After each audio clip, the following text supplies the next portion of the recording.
Channel. आज मैं आपको गोदान से संबंधित कुछ वस्तुनिष्ठ प्रश्न कराने जा रही हूँ।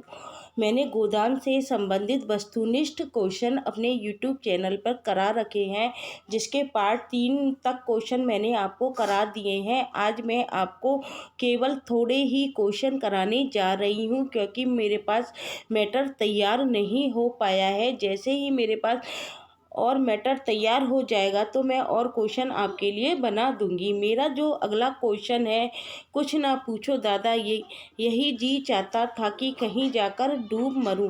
अगला मेरा जो क्वेश्चन है वो क्या है, कुछ ना पूछो दादा यही जी चाहता था कि कहीं जाकर डूब मरूं। मेरे जीते जी सब कुछ हो गया, जिनके पीछे अपनी जवानी धूल में मिला दी वही मेरे मुर्दई हो गए। यह कथन किसने किससे कहे। ये क्वेश्चन क्या है, कुछ ना पूछो दादा। तो यह कथन कौन कह रहा है और किससे कह रहा है कि जिसके पीछे मैंने अपनी जवानी धूल में मिला दी वही मेरे मुर्दई हो गए। यह कथन कौन कह रहा था, भोला कह रहा था। और किससे कह रहा था, होरी से कह रहा था। अगला क्वेश्चन है मेरा, गोदान उपन्यास के अनुसार संगत कथन है। हमसे इस तरह के क्वेश्चन पूछे जा सकते हैं। जिसने गोदान उपन्यास अच्छी तरह से पढ़ रखा है उसके लिए क्वेश्चन करना आसान हो जाता है। पहला है, राय साहब ने बेटे के ब्याह में 20,000 लुटा दिए। ये बिल्कुल सही है। दूसरा है, मंगरू ने अपने आप के क्रियाक्रम में 5,000 रुपये लगाए। बिल्कुल सही है। राय साहब ने कहा कि होरी से तुम्हें राजा जनक का माली बनना पड़ेगा। तो ये भी सही है।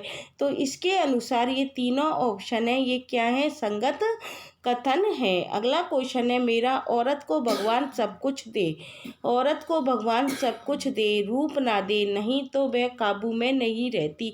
कथन किसका है। ये कथन किसका है कि औरत को भगवान सब कुछ दे, रूप ना दे नहीं तो वह काबू में नहीं रहती। यह कथन किसका है, चौधरी का। अगला जो मेरा क्वेश्चन है वो है, चौधरी को बाँस काटते देखकर घूंघट के अंदर से बोली, कौन बाँस काटता है, यहाँ बाँस ना कटेंगे। यह कथन किसने कहे थे। तो यह कथन चौधरी से कौन कह रहा था, पुनिया कह रही थी, क्योंकि चौधरी क्या कर रहा था, उनके बाँसों को काट रहा था। तो पुनिया ने घूंघट के अंदर से कहा था कि ये बाँस नहीं कटेंगे। अगला जो मेरा क्वेश्चन है, उसी के विद्रोह से भाइयों में अलगोजा हुआ था। धनिया को परास्त करके शेर हो गई थी। कौन शेर हो गई थी, धनिया को परास्त करके, जिसने कि भाइयों में क्या करा दिया था, अलगोजा मतलब अलगाव पैदा करवा दिया था। हीरा कभी कभी उसे पीटता था। उसके पति का क्या नाम है, हीरा। लेखक ने यह कथन किसके संदर्भ में कहे हैं। तो लेखक यह कथन किसके संदर्भ में कह रहा है, पुनिया के संदर्भ में।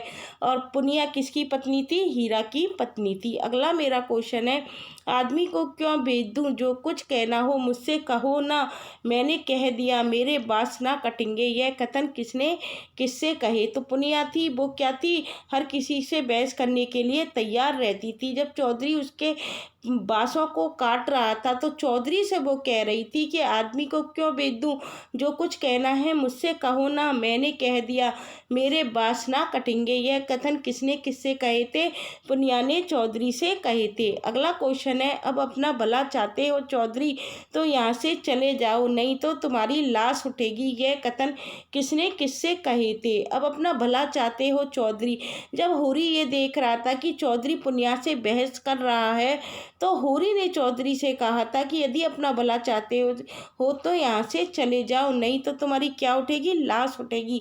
यह कथन होरी ने चौधरी से कहे थे। अगला क्वेश्चन है, आंखों में धूल मत झोंको चौधरी, तुमने कुछ कहा नहीं तो बहू झूठ मूठ रोती है। रुपए की गर्मी है तो वह निकाल दी जाएगी, अलग है तो क्या हुआ, है तो एक खून।